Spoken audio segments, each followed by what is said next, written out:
الہی انطقنی بالخدا والہمنی التقوی۔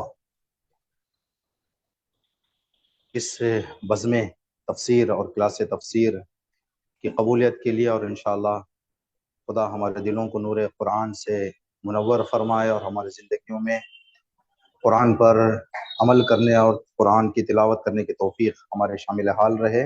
صلوات پڑھ محمد و آل محمد۔ جیسا کہ بتایا گیا سورہ اعراف کی آیت نمبر 143 143۔ بسم اللہ الرحمن الرحیم۔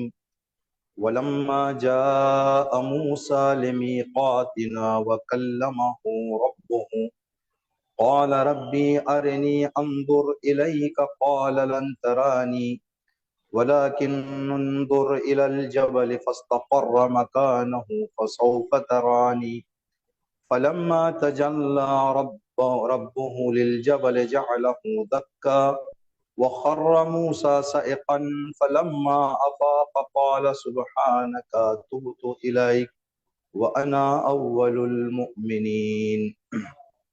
صلی اللہ علیہ وسلم۔ اگر آپ حضرات سلسلہ جو چل رہا ہے اس میں اگر حاضر رہے ہوں تو قرآن کریم کی تفسیر معلوم کرنے اور بہتر سمجھنے کے لیے ایک چیز کی جو ضرورت ہے وہ سلسلہ وار جو ہے آیتوں کو پڑھتے جانا، اس لیے کہ یہ آیت سے پہلے والی آیت اور اس سے پہلے والی آیتوں سے جڑی رہتی ہے معنی کے اعتبار سے اور تفسیر کے اعتبار سے۔ اس لیے کہ اب یہ آیت ہمیں آپ کی خدمت میں عرض کرنا ہے تو پہلے ترجمہ عرض کر دیں گے کہ اللہ اور حضرت موسیٰ کے درمیان ایک معاہدہ ہوا، ایک بات ہوئی۔ اللہ نے حضرت موسیٰ کو کوہ طور پر بلایا، تو یہاں پر اس کوہ طور پر پہنچنے کے بعد جو واقعات وہاں پر انجام پائے ہیں اس کے بارے میں اس آیت میں اور اس کی بعد والی شاید آیتوں میں تذکرہ ہے۔ وَلَمَّا جَاءَ مُوسَى لِمِيقَاتِنَا، جب موسیٰ اس مقام پر پہنچے جس کا وعدہ موسیٰ سے کیا گیا تھا اور موسیٰ کو بتایا گیا تھا کہ یہاں حاضر ہو جائیں۔ جب موسیٰ اس جگہ پر حاضر ہو گئے، وَكَلَّمَهُ رَبُّهُ، اور حضرت موسیٰ کے رب نے حضرت موسیٰ سے باتیں شروع کی، گفتگو شروع کی۔ گفتگو کے دوران حضرت موسیٰ نے ایک خواہش اللہ کی بارگاہ میں پیش کی۔ قال ربی ارنی انظر الیک، پروردگار اجازت دے میں تجھے دیکھ سکوں، جب میں تیری آواز سن رہا ہوں تو میں تجھے دیکھ سکوں۔ تو اللہ کا جواب آیا اس درخواست کے نتیجے میں، قال لن ترانی، موسیٰ آپ مجھے ہرگز نہیں دیکھ سکتے، وَلَكِنْ انظُرْ إِلَى الْجَبَلِ، لیکن آپ اس پہاڑ کی طرف نگاہ رکھیں اپنی، فَإِنِ اسْتَقَرَّ مَكَانَهُ فَسَوْفَ تَرَانِي، اگر وہ پہاڑ اپنی جگہ پر ٹھہرا رہے تو آپ مجھے دیکھ پائیں۔ فَلَمَّا تَجَلَّى رَبُّهُ لِلْجَبَلِ، جب اللہ نے پہاڑ پر اپنا جلوہ دکھایا، جَعَلَهُ دَكًّا، پہاڑ ریزہ ریزہ ہو گئے، وَخَرَّ مُوسَى صَعِقًا، موسیٰ جو ہے اس پہاڑ کے ٹوٹنے اور ریزہ ہونے کے منظر کو دیکھ کر گر گئے زمین پر۔ فَلَمَّا أَفَاقَ، یہ افاقہ سے معلوم ہوتا ہے کہ کچھ دیر حضرت موسیٰ غشی کی حالت میں تھے، جب غش سے افاقہ ہوا حضرت موسیٰ کو، قال سبحانک تبت الیک، پروردگار تو ہر عیب سے منزہ ہے، پاک ہے، میں تیری طرف واپس لوٹ رہا ہوں، توبہ کر رہا ہوں، وَأَنَا أَوَّلُ الْمُؤْمِنِينَ، اور میں پہلا مؤمنین میں پہلا ہوں، انا اول المؤمنین۔ جب بھی قرآن کی تفسیر آپ حضرات جو سنتے ہیں یہاں، جو مختلف اس کے طریقے ہیں، ایک یہ کہ سب سے پہلے جو اس آیت میں یا کوئی بھی آیت ہم پڑھنا چاہتے ہیں، اس آیت میں وہ الفاظ جو ہم نے کم سنے ہیں یا اس آیت میں خصوصی طور پر جو ذکر ہوئے ہیں، ان الفاظ کا معنی ہم کو آیت بہتر سمجھنے کے لیے جاننا ہے۔ تو آیت اللہ محسن قراءتی تفسیر نور میں اس آیت کے چند لفظوں کا ترجمہ آپ نے کیا ہے. جو سب سے پہلا لفظ آپ نے کیا ترجمہ جعلہ دکا، کہ پہاڑ کو دکا بنا دیا. جلوہ پروردگار جب پہاڑ پر آیا تو پہاڑ کو دکا بنا دیا. تو دکا کا کیا معنی ہے؟ یہاں پر آیت اللہ مکارم شیرازی فرماتے ہیں کہ ایک لیول برابر کی زمین ہو جائے اس کو کہتے ہیں دکا. یعنی پہاڑ اس طرح سے ریزہ ریزہ ہو گیا تھا کہ اب وہاں پہاڑ کا وجود نہیں تھا، بلکہ ایک صاف زمین کی طرح، ہموار زمین کی طرح ہو گیا تھا. خرّا موسیٰ صعقا، جو یہاں پر ہے خرّا کا جو معنی بتایا ہے وہ گر جانا. کوئی آدمی کھڑا ہوا ہو، کھڑا ہو کر اچانک گر جائے تو اس اچانک گر جانے کو خرّا کہیں گے عربی میں. وصعقا یہاں پر جو آیا ہے خرّا موسیٰ صعقا، صعقا کا معنی جو ہے بے ہوشی، انسان کے اندر ایسی بے ہوشی آ جائے جو بھیانک آواز کو سن کر، کلیجہ لرزا دینے والی کوئی آواز سن کر آدمی گر جائے تو گرنے کو کہیں گے خرّا. اور اس آواز کے سننے سے انسان میں جو بے ہوشی طاری ہو جاتی ہے اس بے ہوشی کو کہیں گے صعقہ. تو اب یہاں پر آپ کی خدمت میں عرض کریں کہ یہ آیت کے کچھ الفاظ تھے جو ذکر کیے ہیں یہاں. اب اس آیت میں ایک سب سے مہم جو مسئلہ ہے، جو آیت ہمیں زیادہ دقت کرنا ہے، وہ یہ کہ حضرت موسیٰ کلیم اللہ ہیں. اس کے بارے میں سب کا عقیدہ ہے، سب مانتے ہیں کہ حضرت موسیٰ کلیم اللہ ہیں. حضرت موسیٰ کی خصوصیت یہ تھی کہ وہ اللہ سے گفتگو کیا کرتے تھے، کلام کیا کرتے تھے. لیکن حضرت موسیٰ کی یہ جو درخواست تھی، پروردگار میں تجھے دیکھنا چاہتا ہوں. آج اگر ایک چھوٹی دینی معلومات رکھنے والے بچے کی زبان سے بھی ہم یہ جملہ نہیں سن پائیں گے کہ وہ بچہ کہے کہ اے اللہ میں تجھے دیکھنا چاہتا ہوں. ٹھیک ہے، اس لیے کہ شروعات ہی میں ہم کو یہ بتایا جاتا ہے کہ اللہ کی ذات وہ ہے جو نظر نہیں آتی ہے، جو نظر آ جائے وہ اللہ نہیں ہے. اس لیے کہ نظر آنے کے لیے جسم کا ہونا ضروری ہے. جب جسم ہو جائے تو محدود ہو جائے گا، جب محدود ہو جائے تو خدا نہیں ہوگا. تو لامحدود ہونے کے لیے جسم کا نہ ہونا ضروری ہے. تو اللہ اس لیے کہ نامحدود ہے تو اللہ کا جسم نہیں ہے. جب جسم نہیں ہے تو پھر نظر بھی نہیں آ سکتا. اس کے باوجود بھی حضرت موسیٰ کی یہ درخواست تھی کہ اے میرے مالک میں کیا تجھے دیکھ سکتا ہوں. اس حوالے سے لوگوں نے امام رضا علیہ السلام سے سوال کیا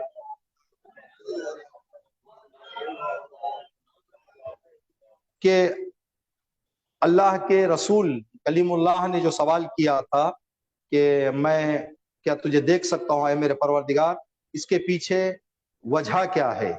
تو امام نے فرمایا کہ اس کی وجہ یہ ہے کہ یہ سوال حضرت موسیٰ نے نہیں پوچھا تھا. ٹھیک، پھر کس نے پوچھا؟ تو اس روایت میں لکھا ہوا ہے کہ بنی اسرائیل نے حضرت موسیٰ سے یہ اصرار کیا کہ اے موسیٰ اے نبی، ہم اللہ کی آواز سننا چاہتے ہیں جیسے آپ سنتے ہیں. تو 70 نیک لوگوں کا انتخاب کر کے حضرت موسیٰ اپنے ساتھ کوہ طور پر لے کر گئے. کوہ طور پر لے جانے کے بعد انہوں نے اللہ کی آواز ویسے سنی جیسے حضرت موسیٰ سنتے تھے. تو جیسے ہی حضرت موسیٰ جیسے آواز سنتے ہیں ویسی آواز انہوں نے سنی تو انہوں نے یہ احساس کیا جب اللہ کی آواز یہاں تک پہنچ کے ہم سن چکے ہیں تو دیکھ بھی سکتے ہوں گے. تو کہا انہوں نے حضرت موسیٰ سے کہا کہ اللہ سے کہیں کہ مجھے ہمیں ایک جلوہ دکھائے، ایک نگاہ ہمیں دکھا دے پھر چھپ جائے. جیسے انہوں نے یہ درخواست کی تو اللہ کا عذاب آیا وہاں پر، جس کے نتیجے میں یہ 70 کے 70 وہاں پر مر گئے. تو حضرت موسیٰ نے یہاں پر ایک اپنے دل سے یہ جملہ کہا اللہ کی بارگاہ میں، پروردگار میں ان کو لے کے آیا تھا تاکہ بنی اسرائیل کا ایمان مضبوط ہو، یہ لوگ سنیں تیری آواز کو، جائیں ان لوگوں کو بتائیں اور ان کے ایمان اور زیادہ مضبوط سے مضبوط ہو جائیں. اب یہ جو مسئلہ پیش آیا ہے، اس مسئلے کے نتیجے میں وہ لوگ مجھ پر الزام لگا دیں گے 70 اچھے آدمیوں کو لے جا کر تم نے جو ہے موت کی نیند سلا کر آ گئے۔ اب میں ان لوگوں کو کیا سمجھاؤں؟ تیری قدرت اور تیری حکمت پر مجھے پورا یقین ہے، لیکن لوگوں کا جواب کیا دوں میں؟ جب حضرت موسیٰ نے یہ اظہار کیا اللہ کی بارگاہ میں، تو پھر دوبارہ اللہ کا ایک کرم ہوا، یہ 70 کے 70 اٹھ گئے، یہ 70 اٹھ گئے۔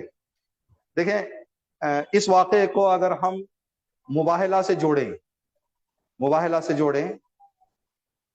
مباہلہ سے پہلے کئی لوگوں نے آ کر نبوت کا انکار کیا، لیکن نبی نے مباہلہ کا ادعا نہیں کیا۔ یہ پہلے نہیں تھے نصارہ جو آ کر جنہوں نے کہا کہ ہم نبوت کو نہیں مانتے، ہم توحید کو نہیں مانتے۔ کئی لوگوں نے آ کر کہا تو نبی نے ان کو سمجھایا، بٹھایا، پڑھایا۔ نہیں مانتے تھے تو کہا جا کے سوچو، جب تمہاری عقل یہ بات گوارا کر لے کہ اللہ ہے، نبی ہے، آؤ میری بات مانو۔ کسی سے اللہ کے نبی نے نہیں کہا مباہلہ کرو۔ لیکن جب نصارہ نجران آئے، شروعات کی جو گفتگو ہوئی، انہوں نے کہا کہ ہمارے عقیدے کے اعتبار سے حضرت عیسیٰ اللہ کے بیٹے ہیں۔ کہا کیوں؟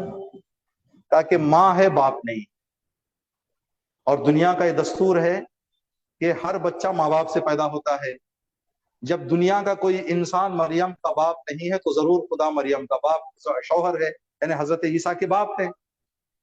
تو ہم یہ مانتے ہیں کہ حضرت عیسیٰ اللہ کے بیٹے ہیں۔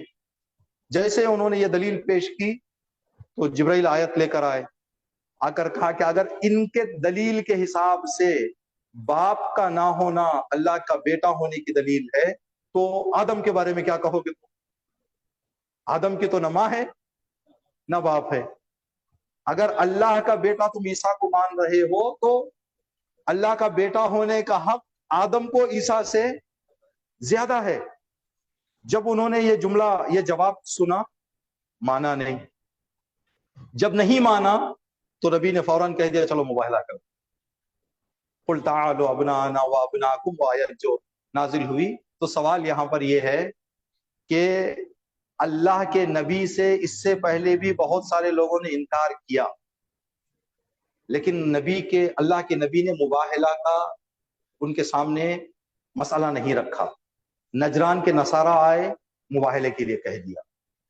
یہاں پر حضرت موسیٰ کی بارگاہ میں جب یہ لوگ 70 لوگ گئے کوہ طور پہ، جیسے انہوں نے کہا کہ اللہ جب ہم نے تیری آواز سن ہی لی ہے تو ہم تجھے دیکھنا بھی چاہتے ہیں، تو اللہ کا قہر نازل ہو گیا۔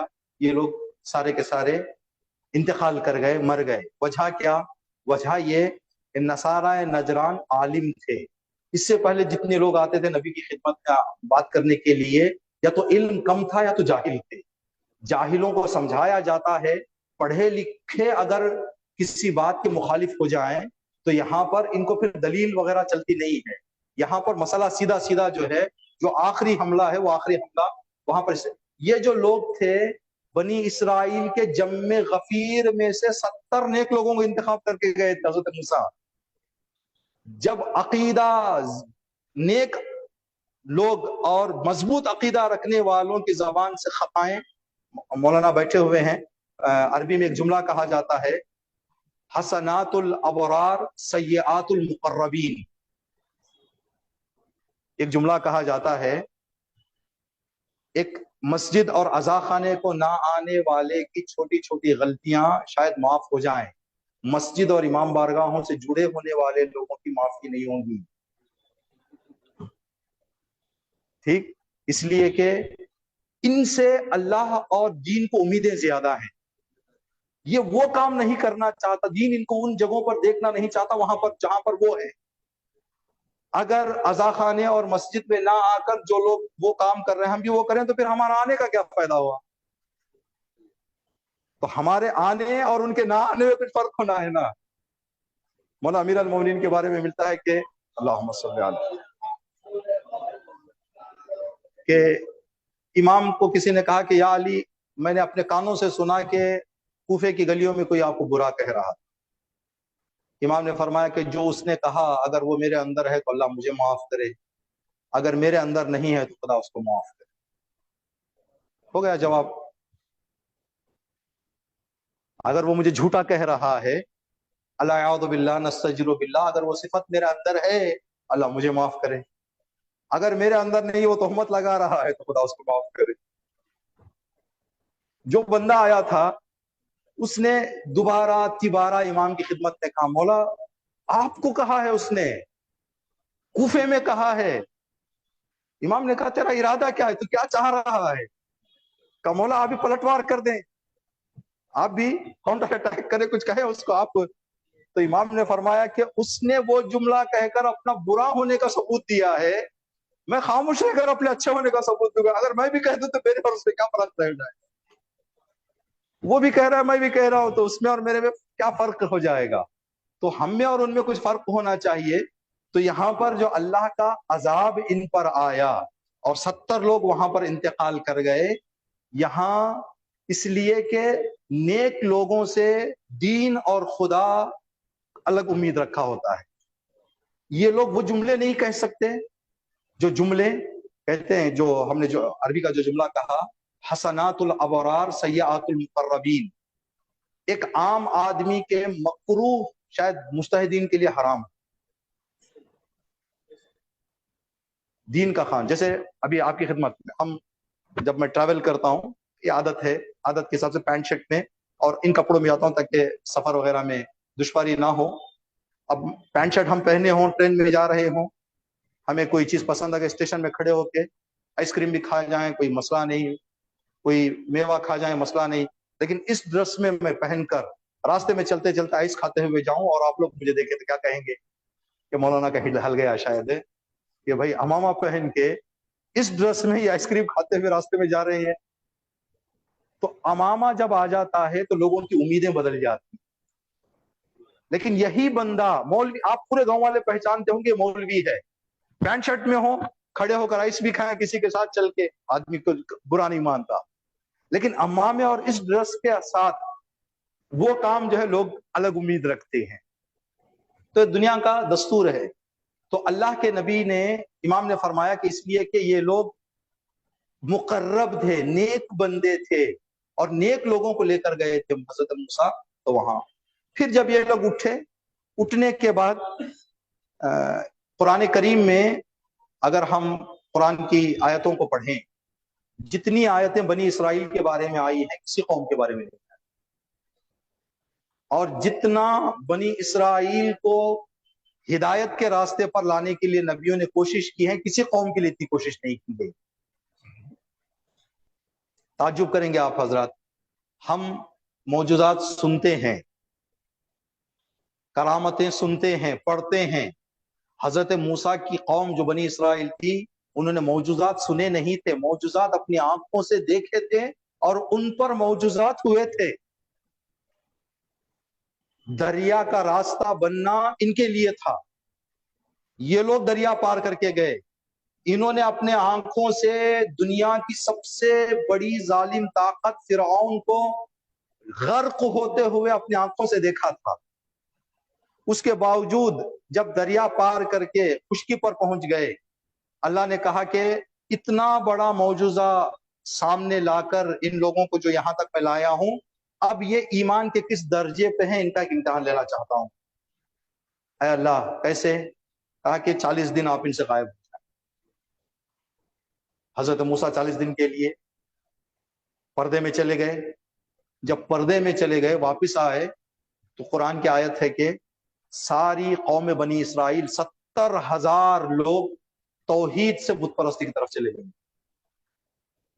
40 دن میں 40 دن توحید سے بت پرستی کی طرف آ گئے۔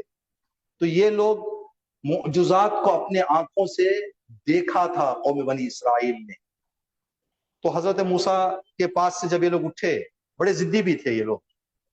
قرآن میں آیت ہے کہ وہ جو مشہور آیت سورہ بقرہ میں آپ نے پڑھی ہوگی تفسیر میں، کہ بنی اسرائیل کے ایک آدمی نے کسی کا قتل کر دیا۔ اب نزدیک تھا کہ جو ہے بہت بڑا جھگڑا شہر میں جو ہے رونما ہو جائے، کون قاتل ہے اس مسئلے کو لے کر لوگ الگ الگ خیالات کر رہے تھے، شاید اس نے مارا اس نے مارا۔ تو حضرت موسیٰ نے فتنے کو دبانے کے لیے اللہ سے دعا کی، تو اللہ نے کہا کہ ایک جانور کو ذبح کرو، اس جانور کے ایک گوشت کے حصے کو مردے کے بدن پر مس کرو، مردہ اٹھ جائے گا، اپنے قاتل کا نام بتا کر پھر مر جائے۔ جب حضرت موسیٰ نے قوم سے کہا کہ اے قوم، اللہ نے آسان کر دیا تمہارے مسئلے کو، کہا کیا کہا؟ کہ اللہ نے کہا کہ ایک گائے ذبح کرو۔ کہا کہ اللہ سے پوچھے وہ نر ہو یا مادہ؟ کہا ٹھیک ہے چلو بھائی مادہ ہو۔ کہا کہیں کہ وہ اس کی ایج کیا ہو؟ ایج بھی اتنی ہو بھائی۔ کہا اس کا کلر کیا ہو؟ کا کلر بھی یہ ہو بھائی۔ تو یہ بہانے بہت زیادہ سامنے لاتے تھے۔ جیسے ہی یہ 70 لوگ اللہ کے حکم سے بیدار ہو گئے، موت سے اٹھ گئے، تو سب نے کہا کہ موسیٰ چلو اب ہم مان گئے کہ ہم نہیں دیکھ پائیں گے، لیکن کم از کم آپ اکیلے دیکھ کے آ جاؤ، آپ اکیلے دیکھ کر آؤ، ہمیں بتاؤ کہ میں نے دیکھا۔ تو حضرت موسیٰ نے کہا کہ جو تمہارا حال ہو میرا حال ہو جائے گا، میں کہوں اللہ سے۔ تو حضرت موسیٰ نے دل میں کہا کہ پروردگار میں کیا کروں، اب درمیان میں رہ گیا ہوں، میں پوچھوں تو مجھے یقین ہے کہ تو نظر آنے والا نہیں ہے، اگر نہ پوچھوں تو اللہ نے کہا کہ موسیٰ یہ تمہاری درخواست تھوڑی ہی ہے، وہ ان کا جملہ ہے، تمہاری زبان سے بول دو۔ تو حضرت موسیٰ نے کہا پروردگار کیا میں تجھے دیکھ سکتا ہوں؟ تو یہ میں تجھے دیکھ سکتا ہوں 8ویں امام نے فرمایا یہ حضرت موسیٰ نے نہیں کہا تھا، بلکہ بنی اسرائیل کے جملے کو صرف اپنے زبان سے جاری کیا تھا، ورنہ حضرت موسیٰ کا بھی یہ درخواست ایک نبی ہونے کے اعتبار سے، کسی نے یہی سوال کیا امام سے، مولا اللہ کے نبی ہوتے ہوئے حضرت موسیٰ نے کیسے سوال کر لیا کہ پروردگار میں کیا تجھے دیکھ سکتا ہوں؟ تو یہ پورا واقعہ امام نے بٹھا کر بتایا کہ بھائی مسئلہ ایسا نہیں ہے، مسئلہ یہ تھا ان کا جملہ تھا، زبان موسیٰ کی تھی۔ تو یہاں موسیٰ کی عصمت اور موسیٰ کے نبی ہونے پر، تو اس کے بعد کا جو آخری جملہ ہے آیت کا، وَأَنَا أَوَّلُ الْمُؤْمِنِينَ، میں سب سے پہلا مومن ہوں۔ امام نے فرمایا یہ حضرت موسیٰ نے اعتراف کیا کہ پروردگار تو نظر نہیں آتا، اس پر میرا سب سے پہلے ایمان، میں اس بات پر کہ تو نظر آنے والا نہیں ہے میں سب سے پہلے ایمان لاتا ہوں اور لایا ہوں۔ انشاءاللہ یہ آیت کی مختصر جی تفسیر تھی۔ یہاں پر آیت اللہ محسن خراتی صاحب جب تفسیر کرتے ہیں، یہ بہت اچھی تفسیر ہے، اردو میں بھی ترجمہ ہو رہا ہے اور انگلش میں بھی، جو یہاں کے اس تفسیر کی کلاس کی مینج کر رہے ہیں وہ تلاش کر کے جو آنے والے ہیں ریگولر آ رہے ہیں ان کو آپ تہیہ کر سکتے ہیں۔ آیت اللہ محسن خراتی ہر آیت کی تفسیر کرنے کے بعد یہ بتاتے ہیں، ابھی تو ہم نے جو پڑھا وہ ہسٹری تھی، اب اس سے ہم کو کیا لیسن ملتا ہے، اگر ہم اس آیت پر عمل کرنا چاہتے ہیں تو کیسے عمل کریں، کیا پیغام ہمارے لیے ہے؟ تو اس ایک آیت میں 7 پیغام حضرت آیت اللہ محسن قراتی نے بتائے۔ سب سے پہلا پیغام یہ، حضرت موسیٰ جب بھی جا کر اللہ سے گفتگو کرتے حضرت موسیٰ کا درجہ بڑھتا جا۔ تو یہاں سے یہ پیغام ہم کو مل رہا ہے کہ ہر اللہ کا دیدار، مطلب اللہ سے کلام، انسان میں ترقی لانی چاہیے۔ تو اس سے ہمیں یہ پیغام ہوتا ہے کہ یہ جملہ ہم کہا کرتے ہیں، ابھی ہم نماز پڑھ رہے تھے، نماز میں ہم نے نیت کیا کی، نماز پڑھتا ہوں میں ظہر کی 4 رکعت اسپیشل امام کے پیچھے واجب قربتاً، وضو کیا ہم نے تو کیا نیت کی، وضو کرتا ہوں میں قربتاً، نماز عصر پڑھی تو کیا نیت کی، قربتاً، قربتاً اللہ کا کیا معنی ہے، میں اللہ سے قریب ہونا چاہتا ہوں۔ ایک وضو اور 2 نمازیں 3 قدم خدا سے نزدیک ہو جانا چاہیے۔ ایک دن میں ہم 5 وقت کی نمازیں، 3 وضو، تو 8 قدم ہر دن ہماری زندگی خدا سے قریب ہو جانا چاہیے۔ اس لیے کہ ہم ہر نماز کے لیے کہہ رہے ہیں قربتاً اللہ، قربتاً اللہ۔ تو ہر ہمارا مسجد میں حاضری، ہر ہماری مجلس میں حاضری ایک قدم ترقی کی طرف، چاہے ہماری فکری ترقی ہو، چاہے علمی ترقی ہو، چاہے عقیدتی ترقی ہو، ہمارا ہونا چاہیے۔ اسی لیے 7ویں امام کی حدیث ہے، جس بندے اللہم صلی علیہ، جس بندے کے 2 دن ایکول ہو جائیں، ترقی نہ کرے، چاہے دنیاوی اعتبار سے چاہے دینی اعتبار سے، جس آدمی کے 2 دن ایکول ہو جائیں وہ لاس میں. آدمی کو چاہیے کہ ہر دن کچھ نہ کچھ اپنی زندگی میں ترقی کرتا جائے. دوسرا یہ بات یقینی ہو گئی کہ اللہ سر کی آنکھوں سے نظر آنے والا نہیں ہے. کسی نے ایک معظمہ گزری ہیں، نام ابھی ذہن میں نہیں ہے، بات ابھی یاد آئی ہے. اماموں کے زمانے میں ایک عورت زندگی کیا کرتی تھی جو اہل بیت کی چاہنے والی. معاویہ نے اس کو پتا چلا کہ شام آئی ہے کسی کام سے، تو کہا کہ اس کو دربار میں بلاؤ. دربار میں بلانے کے بعد کہا کہ ایک تو اہل بیت کی چاہنے والی ہے اور لوگوں کو بھی اہل بیت سے نزدیک کر رہی ہے، تو کسی نہ کسی جرم میں اس کو یا تو قید یا تو ختم کر دینا ہی بہتر ہے. تو کہا کیا اب اس کا جرم تلاش کریں؟ اس کا جرم یہ تلاش کریں گے کہ آپ نے حضرت علیہ السلام کو خلفاء سے زیادہ بڑھا دیا ہے، آپ امیر المومنین کو خلفاء سے زیادہ مانتی ہیں. تو وہ پہنچنے کے بعد انہوں نے کہا کہ ہم نے سنا ہے، ہمیں یہ بات معلوم ہوئی ہے کہ آپ امیر المومنین کو خلفاء سے زیادہ مانتی ہیں. تو انہوں نے کہا آپ نے غلط سنا ہے، آپ کو غلط پیغام پہنچا ہے. اچھا تو پھر آپ حضرت علیہ السلام کو خلفاء سے زیادہ نہیں مانتی؟ کہا کہ خلفاء کیا، میری نگاہ میں علی آدم سے بڑا، علی نوح سے بڑا، علی ابراہیم سے بڑا، علی موسیٰ سے بڑا، علی عیسیٰ سے بڑا، کئی انبیاء کے نام لیے اور کہا کہ میری نگاہ میں ان سے بڑا ہے. یہ کون ہوتے ہیں؟ تو کہا کہ یہ تو ہم تو چھوٹا جرم سمجھ رہے تو بڑا. ان کے کہا جب تک ثابت نہ کرو اس وقت تک آپ کو یہاں سے زندہ اور صحیح سلامت جانے نہیں دیا جائے گا. ایک ایک نبی کے حوالے سے وہاں پر ذکر کیا گیا کہ یہ نبی کے بارے میں یہ کہا کہ میں نے جو کہا ہے ہر نبی کی فضیلت امیر المومنین کے سامنے قرآن سے ثابت کروں گی. کہا بتاؤ. تو یہ آیت جو ہم یہاں پڑھ رہے ہیں حضرت موسیٰ سے برتر ہونے اور افضل ہونے کے لیے اس مومنہ نے یہ آیت پڑھی تھی. اس آیت کو پڑھ کے کہا کہ دیکھو موسیٰ جب کوہ طور پر پہنچے تو موسیٰ نے کہا کہ پروردگار کیا میں تجھے دیکھ سکتا ہوں؟ لیکن میرے علی نے کہا تھا اگر علی کے سامنے سے پردے ہٹ بھی جائیں تو علی کا ایمان میں کوئی تبدیلی آنے والی نہیں. تو علی کا ایمان موسیٰ کے ایمان سے بلند و بالا ہے. صلی اللہ علیہ. تیسرا مسئلہ جو یہاں سے ہے، یہ بات معلوم ہوتی ہے کہ خدا کی عظمتوں کے جلوے اشیاء اور چیزوں پر ہونا ممکن ہے. پہاڑ پر اللہ کا جلوہ ہوا اور پہاڑ ریزہ ریزہ ہو گیا. تو جو نظر آنے والی چیزیں ہیں، جو ظاہری چیزیں ہیں، ظاہری چیزوں پر اللہ کا جلوہ اور تجلی ممکن ہے، یہ اس آیت سے ہمیں ثابت ہوتا ہے. چوتھا پیغام یہ ہے کہ خدا کو خدا کے آثار سے پہچانا جانا جاتا ہے. خدا کو ذات خدا نہ دیکھنے کے قابل ہے نہ سمجھنے کے قابل ہے. تو انسان کو چاہیے کہ خداوند عالم کے آثار کو دیکھے.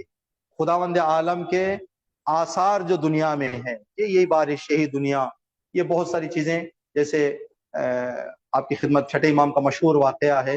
اللہم صلی اللہ.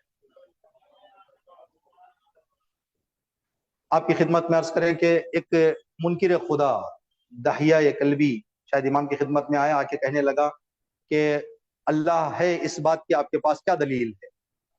تو امام نے فرمایا کہ مجھے یہ بتاؤ کہ آپ کی زندگی میں کبھی ایسا پیش آیا ہے کہ آپ نے دریا کا سفر کیا ہو؟ ہاں. کیا یہ بھی پیش آیا ہے کہ دوران سفر آپ جس وسیلے سے سفر کر رہے ہیں، جس کشتی یا جہاز سے سفر کر رہے ہیں، وہ ڈوبنے کے نزدیک آ گئی ہو؟ ہاں. اور ایسا بھی موقع آ گیا کہ تم یقین ہو گیا کہ اب میں ڈوب جاؤں گا، مر جاؤں گا، غرق ہو جاؤں گا؟ ہاں. اس وقت بھی تمہارے زندگی میں ایک تصور تھا، ایک خیال تھا کہ کوئی بچائے گا؟ کیا ایسا ہوا؟ تو ہاں. کہا کہ جب تمہیں یقین ہو گیا کہ دریا کے درمیان ہوں، کشتی ٹوٹی ہوئی ہے، میں ڈوب رہا ہوں، ویسی حالت میں بھی جو تمہارا خیال گیا کہ کوئی بچائے گا، وہی خدا ہے. جو خیال تمہارے ذہن میں آیا تھا کہ اب بھی کوئی ہے جو مجھے بچا سکتا ہے، وہی جو تمہارا خیال آیا تو وہی خدا ہے. اگر خدا نہ ہوتا تو یہ خیال بھی تمہارے ذہن میں نہ آتا. جب یہ روایتوں کو پڑھتے ہیں تو ہم جیسے ممبر پر آنے والے جو تھوڑا سا غور کرتے ہیں، امام کو کیسے معلوم تھا کہ اس نے سفر کیا ہے ٹوٹی ہے نہیں. امام ایسا پوچھ رہے تھے جیسے کہ اس کو ایک یاد دلا رہے ہیں. ٹھیک ہے، تو امام وہ ہوتا ہے جو زندگی کے ہر واقعے کو انسان کے جانتا ہے، کب کون سے واقعے کو استعمال کر لے وہ امام کے ہاتھ میں ہے. ہم مثال دیتے ہیں، جیسے ابھی آپ یہاں پر 1000 میں زندگی کر رہے ہیں.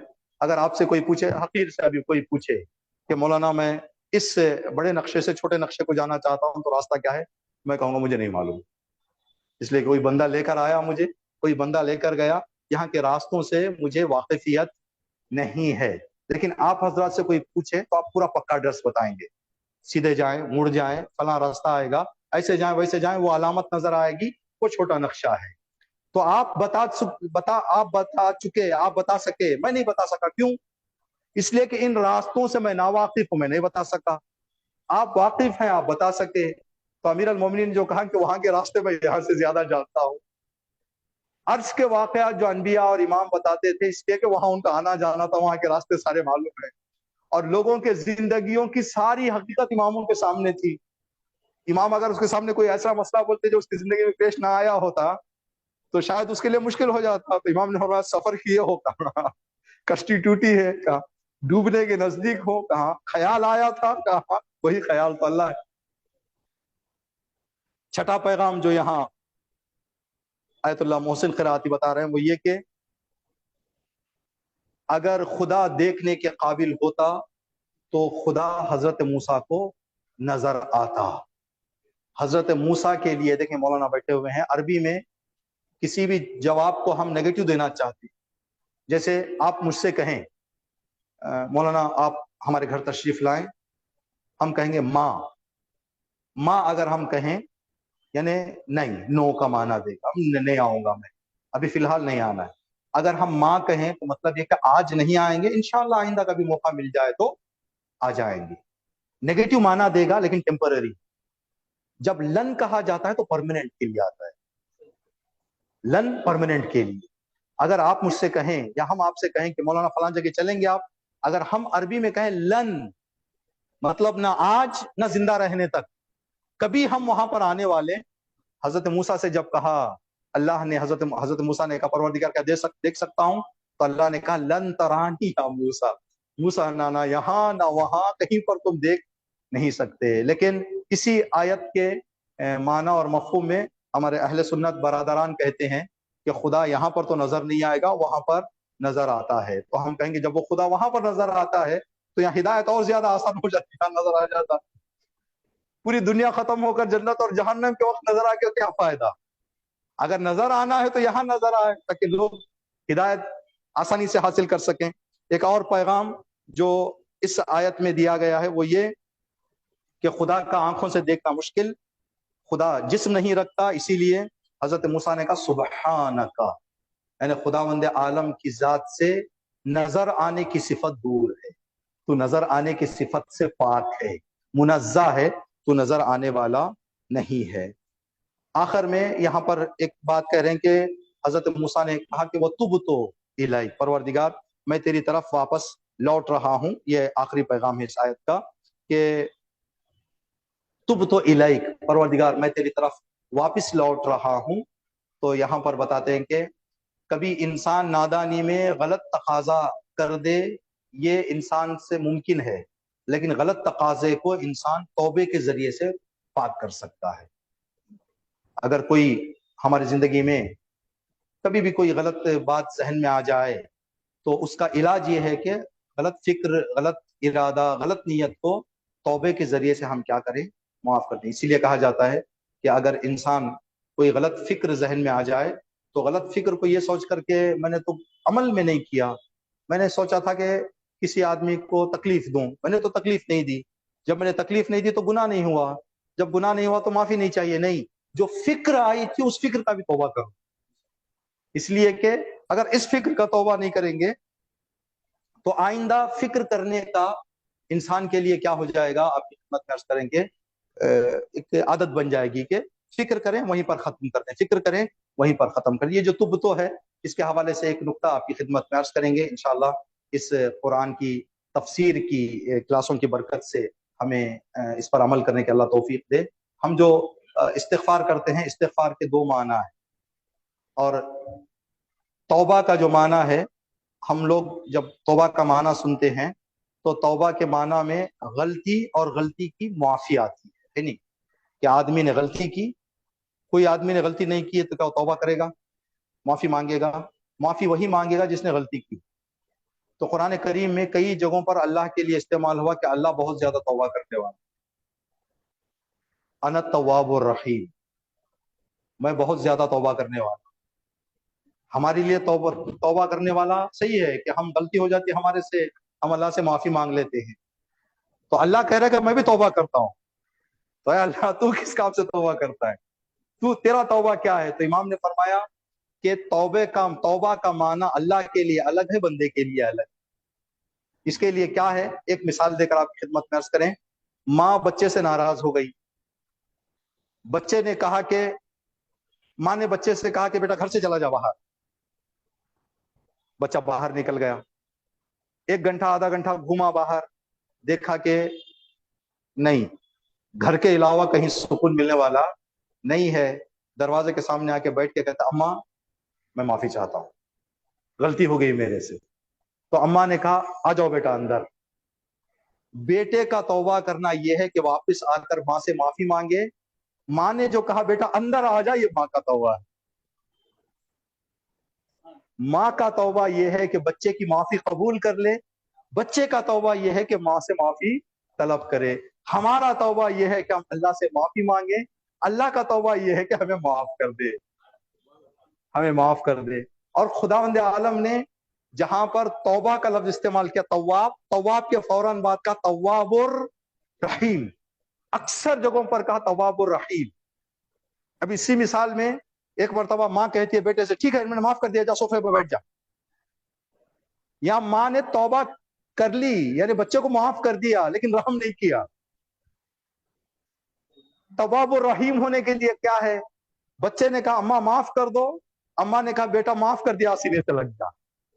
جب معاف کر کے سینے سے لگا لیں تو کہتے تواب الرحیم، خدا کہہ رہا ہے میں صرف تواب نہیں ہوں، تم آؤ تو صحیح، میں تمہیں معاف کر کے سینے سے لگا لوں گا، اپنی رحمتوں کے دروازے تمہارے لیے کھول دوں گا۔ محرم کا مہینہ چل رہا ہے، اللہ کے ہر کام کو عینی مصداق بنا کر دنیا میں اگر کسی نے دکھایا تو اہل بیت نے۔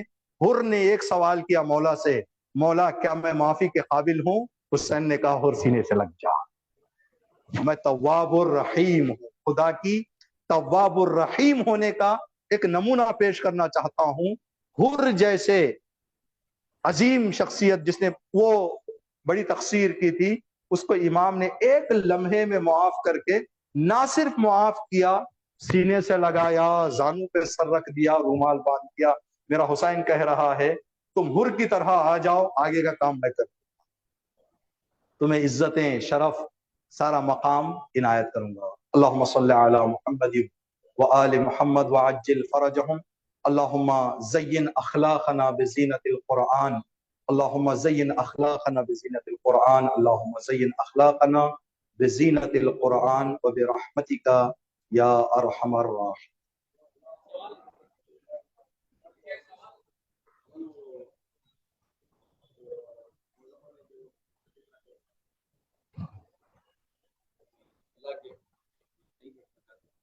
جی جی جی جی دیکھیں، حضرت امیر المومنین کا ایک جملہ ہے، لو کشف الغطاء لمزددت یقینا، ٹھیک ہے؟ ابھی ہمارے یہاں نزدیک قبرستان ہے جس کا ابھی میں نے اندر آتے ہوئے نام پڑھا، عباس، باغ عباس، کیا ہے؟ باغ عباس۔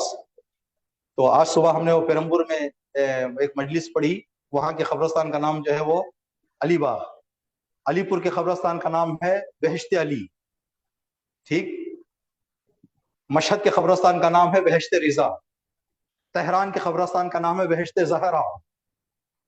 تو بہشت زہرا یعنی زہرا کی جنت، بہشت علی، علی کی جنت، بہشت رضا، رضا کی جنت، عباس باغ حضرت عباس کی جنت، علی باغ حضرت علی کی جنت، کیوں ہم اپنے قبرستانوں کو جنت نام دے رہے ہیں؟ یہ شیعہ اب جہاں پر بھی جائیں اکثر قبرستانوں کا نام ہمارے یا تو گلستان ہے یا تو جنت ہے یا تو فردوس ہے یا تو بہشت ہے. یہ کیا ہم ایسے ہی دے رہے ہیں یا اس کے پیچھے جو آپ کا سوال ہے اس کا جواب ہے؟ روایت میں ہے کہ مرحومین نے اہل بیت کی محبت اور عزاداری کے سائے میں جو زندگی کی ہے اس کا جو اجر ان کو ملا ہے، اگر ان کو دیکھنے کی طاقت ہمیں مل جائے تو ہمارے مرحومین پر گریہ ہم چھوڑ دیں. مرحومین کہتے ہیں کہ جو مجھے ملا ہے وہ تجھے اگر نظر آ جائے تو تو مجھ پر رونا چھوڑ دے گا.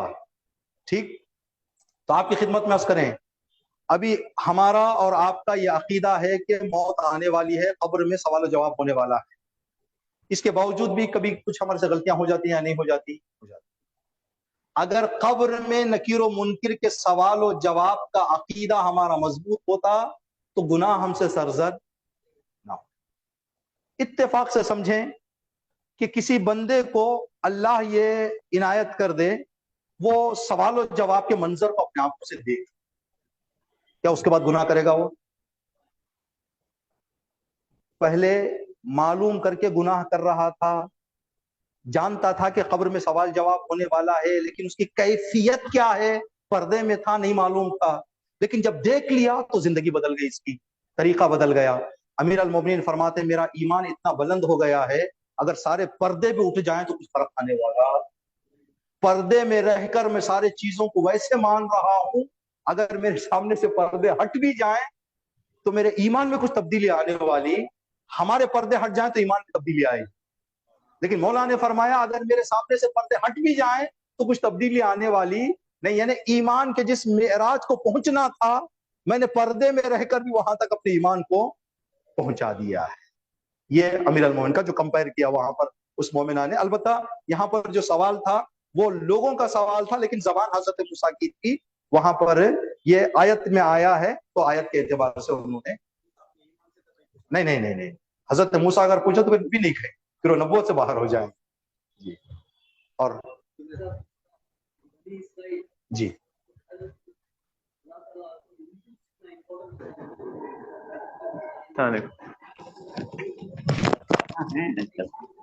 وہ تو پتا ہے کہاں ہے.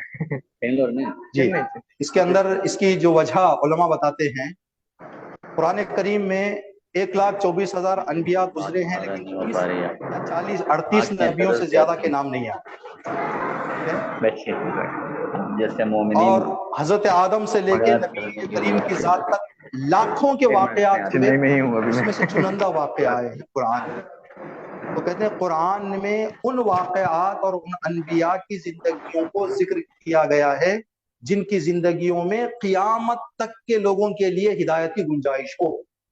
جن واقعات میں قیامت تک کے لوگوں کی گنجائش، ہدایت کی گنجائش نہ ہو، اللہ نے ان کو نبیوں کے حوالے کر دیا کہ آپ بتاؤ. ٹھیک، تو بنی اسرائیل کی زندگی آج کے دور میں بھی یہ بات، جیسے آپ نے ابھی سوال کر لیا، ہم بتانے والے تھے اس لیے کہ وقت کو دیکھ کر ہم نے ذکر نہیں کیا. حضرت موسیٰ کی قوم 40 دن حضرت موسیٰ کے پردہ غیبت میں جانے سے اپنے ایمان کو نہ بچا سکی. ہم لوگ کتنے سال سے اپنے ایمان کو بچا رہے ہیں؟ ہمارے مولا کو پردہ غیبت میں گئے ہوئے کتنے سال ہو گئے؟ تقریباً 1100 سال سے زیادہ ہو گئے. آج بھی ہم اللہ جل کہہ رہے ہیں یا نہیں کہہ رہے ہیں؟ ہاں، ضعیف اور پختہ ایمان ہے، کسی کا کمزور ہے، کسی کا درمیان ہے، کسی کا بلند ہے، لیکن سب امام کی امامت پر عقیدہ رکھ رہے ہیں. تو اس کے پیچھے آپ ہمارے علماء جو پہلے گزرے ہیں ان کے قبروں پر رحمت نازل کریں، ان پر درود کریں کہ انہوں نے کتنی کوششیں کی ہیں. جو قوم 40 دن غیبت کو نہیں سنبھال سکی، 1100 سال تک ہمیں سنبھالنے کا مادہ ہے. تو یہ آج کے لیے سبق ہے. جی اور ایک اس کے اندر اور ایک بھی مسئلہ ہے، وہ یہ بھی ہو سکتا ہے کہ دو لوگ ہوں، اللہ کا مقصد یہ ہے کہ لوگوں کو ہدایت کرنا. ٹھیک ہے، تو لوگوں کو ہدایت کرنا، ایک آدمی آسانی سے ہم یہ کہتے ہیں کہ امام حسین علیہ السلام نے راہ کربلا میں زہیر اور حر کی ہدایت کے لیے جتنی کوشش کی اتنی حبیب کے لیے کوشش نہیں. وجہ کیا؟ اس لیے کہ حبیب راہ صراط پر تھے، صرف ایک خط بھیجنے کی کمی تھی۔ امام کو یقین تھا ادھر سے خط جائے گا، ادھر سے حبیب آ جائیں گے، لیکن حر کو بنانا تھا تو راستے سے کوشش کی۔ امام نے جناب حر کے لیے جتنی کوشش کی اتنی حبیب کے لیے کوشش نہیں کی۔ تو جو زیادہ بھٹکے ہوئے ہوتے ہیں، زیادہ گمراہی میں ہوتے ہیں، ان پر محنت زیادہ ہونی چاہیے تاکہ وہ صراط مستقیم پر آئیں۔ تو بنی اسرائیل کے اندر اس لیے کہ یہ صفت تھی، ان پر زیادہ کام کیا گیا تاکہ یہ صراط مستقیم پر جو ہے وہ آ جائیں۔ اس کے بعد جو آئے ہیں وہ ان کے آنے کا انداز کم تھے۔ ابھی کل ایک روایت دیکھ رہے تھے ہم، انبیاء علیہ السلام اپنی پوری زندگی میں ایک آدمی کو بھی ہدایت کر کے چلے جائیں تو ان کی نبوت کامیاب ہے۔ بڑی قوم کو، بڑی اجتماع کو ہدایت کرنا ضروری نہیں ہے، بلکہ ایک قوم، ایک آدمی کو بھی اگر ہدایت مل جائے تو اس کے لیے کا، اس لیے کہ ایسے لوگوں کو زیادہ، اور ان کے اندر سبق زیادہ تھا۔ آنے والے دنوں کے لیے آسان ہو گیا، آنے والے نبوتیں تھی۔ جیسا ہمارے اماموں کے بارے میں بتایا جاتا ہے کہ ہمارے 12 اماموں میں سے 9ویں امام کی عمر چھوٹی تھی، 8ویں امام ایک بڑی عمر میں زندگی کی، آپ نے نبوت امامت بھی بڑی عمر میں ملی۔ 9ویں امام سے کم سنی میں امامت کا دور شروع ہوا۔ 8 سال کی عمر تھی 9ویں امام کی، امامت پہ آ گئے۔ آج 8 سال کے بچے کو ہم ممبر پہ بٹھا دیں، پورے قوم مل کر بٹھا دیں، اگر وہ بیٹھ کر کوئی واقعہ بول کے چلے جائے تو سن لیں گے، وہ نصیحت کرنا شروع کرے آئندہ ہو گئے کہ جا کو بچے یہ بچہ بیٹھ کر ہمیں نصیحت۔ آپ اندازہ کریں کہ 8 سال کا بچہ امامت کر رہا تھا۔ تو یہاں پر بتایا گیا کہ 9ویں امام سے کم سنی میں امامت کا مسئلہ جو شروع ہوا وہ امام زمانہ کی امامت کے لیے تیار کرنے کے لیے، اس لیے کہ آنے والا 12واں امام 5 سال کی عمر میں امام بننے والا تھا، تو اس 5 سال کے لیے 9ویں امام سے تیاری شروع ہوئی۔ تو بنی اسرائیل پر محنت ہوئی۔ اس کے بعد اسلام کی ہدایت کے لیے جب نبی نے کام شروع کیا، صرف ریفرنس دیے، اذکروا فی بنی اسرائیل، بنی اسرائیل کو یاد کرو، دیکھو ان کے ساتھ کیا ہوا، دو ان کے ساتھ۔ اور مسلمانوں کو اتنی زیادہ کوشش، وہاں کی محنت یہاں رنگ لائی، ورنہ مکے جیسے بت پرست لوگوں کو دین کے راہ پر لانا بنی اسرائیل سے زیادہ سخت تھا۔ وہاں کا واقعہ یہاں پر جو ہے وہ نتیجہ پیش کیا اور آسانی۔ اللهم صل على محمد وآل محمد وعجل فرجهم الہی بحق فاطمة وابیها وبعلها وبنیها وبسر المستودع فیها۔ بار الہ پروردگارہ اس مختصر سی عبادت کو اپنی بارگاہ قبول فرما، پروردگار حاضرین کو قرآن کی برکتوں سے مالا مال فرما، پروردگار ہمیں اور ہمارے آنے والی نسل کو تیرے دین سے، قرآن سے، اہل بیت کے در سے جڑے رہنے کی توفیق عطا فرما۔ خدایا جب اس دنیا سے ہم جائیں ایک ہاتھ میں قرآن اور ایک ہاتھ میں دامن اہل بیت ہو۔ پروردگار دعائے احد کا ایک جملہ ہے کہ پروردگار تیرے امام کا ظہور فرما تاکہ تیرے امام آ کر سچی آیتوں کو لوگوں کے زندگیوں میں داخل کریں اور قرآن کو نئی زندگی عطا کریں۔ پروردگار قرآن کو نئی زندگی عطا کرنے والے تیرے ولی امام زمانہ کی ظہور تعجیل فرما، اور امام کے ہم سب کو آوان و انصار میں شکر۔